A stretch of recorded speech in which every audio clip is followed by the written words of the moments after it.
उद्या लास्ट दिवस असणार आहे, कशा पद्धतीनं प्रचार अतिशय जोरदार झालेला आहे।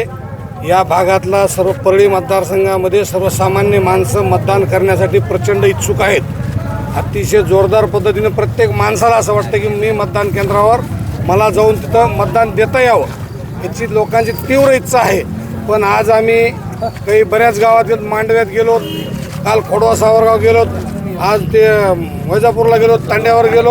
बऱ्याच ठिकाणी गावात लोकांनी मोटरसायकल लावून त्यांच्या गावगुंडांनी आत्तापासूनच अडवायला आणि धमकवायला सुरुवात केली।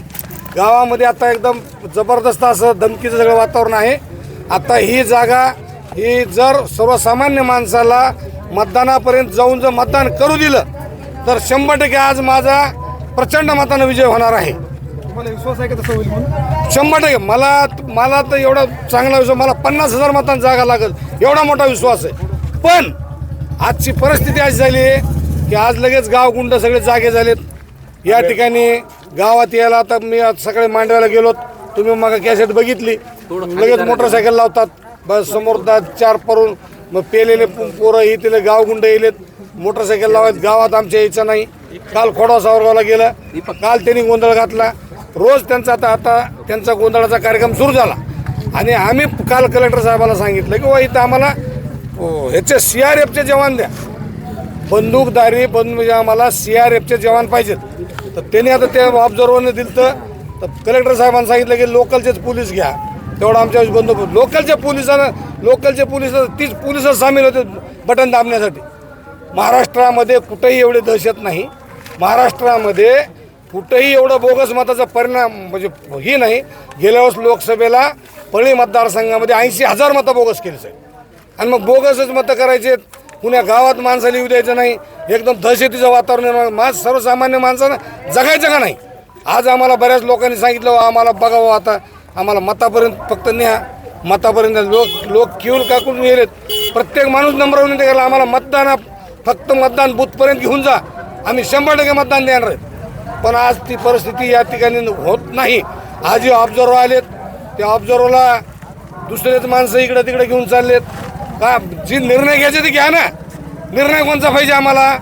CRFचे जवान पाहिजे आम्हाला बुतो, तो निर्णय होत नाही। लोकलचे पोलीस तर ह्यांचेच आहेत सगळे पोलीस या बीड जिल्ह्यातले सगळे पोलीस धनंजय मुंडेंनी मॅनेज करून आणलेले पोलीस आहेत। इथं कुणीही पोलीस त्यांच्या विरोधात नाही। तुम्ही काल बघितलं असेल गुन्हे कसे टाकतात ते एकमेकाच्या विरोधात। राजसाहेब, आपण परळी तालुका फिरला, इलेक्शन लागले होते, प्रचार केला, त्यावेळेस तुम्ही निवडणूक आयोगाला स्वतःसाठी गार्ड का घेतला नव्हता? अर्ज देऊन नाही, गार्ड घेतला होता म्हणजे मला वाटलं आता कशाला आडवी यायला, तर चला शांततेने दिसायला। मला असं वाटलं की एवढा काय गोंधळ घालणार नाही ती। आता त्यांनी गोंधळ घालला, आता सुरुवात केली खरं अर्थात त्यांचा रंग दाखवायला आता शेवटला सुरुवात केलेली आहे।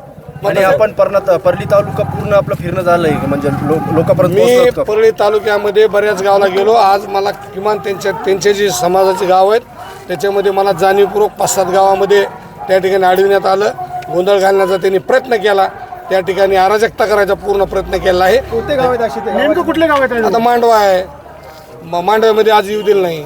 आज खोडवा सावरगाव आहे, काल तुम्ही खोडवा सावरगावमध्ये येऊ दिलं नाही। तुम्ही बरं बघितलंच ना, आता आज वैजवाडी होती त्याच्यामध्ये तिथंही केलं, वैजवाडी तांड्यावर गोंधळ घातला। बऱ्याच ठिकाणी असं ते गोंधळ घालायचा जाणीवपूर्वक प्रयत्न करले ना। आपल्या सर्वांना माझी नम्र विनंती मी पत्रकार परिषदेच्या माध्यमातून करायलो की राज्य निवडणूक आयोगानं इथं येऊन स्वतंत्र लक्ष घालावं। CRFचे जवान आल्याशिवाय आणि जे बूथ एजंट बसणार आहेत बूथ एजंटला रूममध्ये बसू देऊ नये। एकदा मतदार तुमचा सर्टिफाईड झाला की बूथ एजंट हा मतदार त्या रूमच्या बाहेर बसला पाहिजे। जे CCTV कॅमेरा लावतात, आता काल आम्ही नागदारीला गेलो, त्यांनी सांगितलं दिवसभरात मोठं मुश्किलीने 2 तास लाईट मिळते आम्हाला डोंगरात। 2 तास जर लाईटच मिळत असेल तर मग ही CCTV लगेच कॅमेरे बंद करतात, किंवा CCTV कॅमेरा लावला तो वरी स्लॅब फिरवून त्याला वरी दाखवतात। CCTV कॅमेरे पाठीमागे लावले होते तर CCTV कॅमेरा लावतात आणि वर स्लॅबकडे त्याचं तोंड करतात। मग इथं सगळे गावगुंड जर एकत्र येऊन जर करणार असतील मग ही कसली लोकशाही आहे? की कुठंच राहण्याचा अधिकार नाही। म्हणून आमचं वेबसाईट हे वेबकास्टिंग करा, या ठिकाणी त्याची व्हिडिओ शूटिंग करा। जो मतदान बटन दाबणारा माणूस आहे तो आम्हाला दिसला पाहिजे, त्याची व्हिडिओ शूटिंग तुम्हाला निवडणूक आयोगामध्ये दिसली पाहिजे, कलेक्टर साहेबाला दिसली पाहिजे, वेब कॉस्टिंग करा त्याचं. साहेब काल धनंजय मुंडे यांचं एक भाषण झालं होतं आणि त्या भाषणामध्ये त्यांनी स्पष्ट असा उल्लेख केलेला आहे की तुमची उमेदवारी जी आहे ती त्यांच्या एका फोनवरती पक्की झालेली आहे, असं थेट ते म्हणतायत. कसं उत्तर आहे?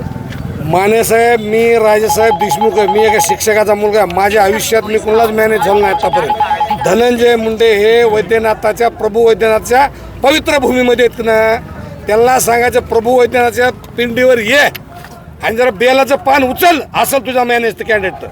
जर मी उचलतो तुमच्या देखत की वैद्यनाथ, प्रभू वैद्यनाथाच्या पिंडीवरचं बेलाचं पान उचलतो आणि सांगतो मी की मी माझ्या आयुष्यात मी असं माझे मुंडे साहेब म्हणजे धनंजय मुंडेकडे मी त्याच्या दारात केव्हा दिसलो कुणाला? तुम्ही एवढे मीडियावाले मी केव्हा दिसलो त्याच्या दारात? त्याचा केव्हा लाभार्थी आहे? त्यांचं केव्हा देणं घेणं आहे माझं? त्याच्या गावात दिसलो तर कुठं लाभ येताना त्याच्या गावात दिसलो दर्शनला? धनंजय मुंडे नंबर 1 निष्क्रिय माणूस आहे साहेब. ह्याच्या एवढा बेखूब माणूस नाही. या मतदारसंघात कुठलंच काम नाही. आता मतदार गावात रोड नाही जायला साहेब, नुसते बोगस बिलं उचलायचे, तुकार गुंड पाळायचे, हाणामारी करायची ना अंगावर यायचं. ह्याच्यापेक्षा काय काम केलं त्यांनी? थोडक्यात सांगा, याचं उत्तर कसं देणार तुम्ही आता? तो उत्तर मी एकटा काय देणार आहे? गव्हर्नमेंटचंही काम आहे, माझं संरक्षण करायचं काम नाही गव्हर्नमेंटचं. मतदाराचं गव्हर्नमेंटचं काम नाही का मतदाराला मतदार पुणे जाऊ द्यायचं? अरे का बिहारमध्ये सुद्धा लाज झालं असं एवढं बिहार चालतं साहेब. बिहारमध्ये सुद्धा असं जमाना केलं. गडचिरोली गोंदियामध्ये बोगस मतं होत नाहीत, बीड जिल्ह्यातच कशा होतात आणि ती परळीतच कशा होतात? कोण आहे याचा जिम्मेदार? काय करायला मग प्रशासन? प्रशासन सगळं पट्टी काय?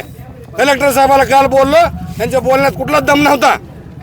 कलेक्टर साहेबाचा त्यांनी प्रमोटेड करून आपलं मॅनेज कलेक्टर आणलेला इथं. मॅनेज करून कलेक्टर इथले सगळे अधिकारी मॅनेज करून आणले साहेब. कुणावर भरोसा नाही माझा इथं. मग निवडणूक आयोगाचं काम आहे, निवडणुका तरी भयमुक्त घ्या ना. मतदाराला माझी तीव्र इच्छा आहे, मतदाराला बूथपर्यंत जाऊ द्या. मतदाराला हाणामारी करू नका, मतदाराला दाबदडप करू नका. गावात अनावश्यक म्हणजे बारक्या जातील अल्पसंख्याकाला, मागासवर्गीयाला, मराठा समाजाला भयभीत करू नका. आमची नम्र विनंती आहे मंत्र्याला बी, पालकमंत्र्यालाही. ओके.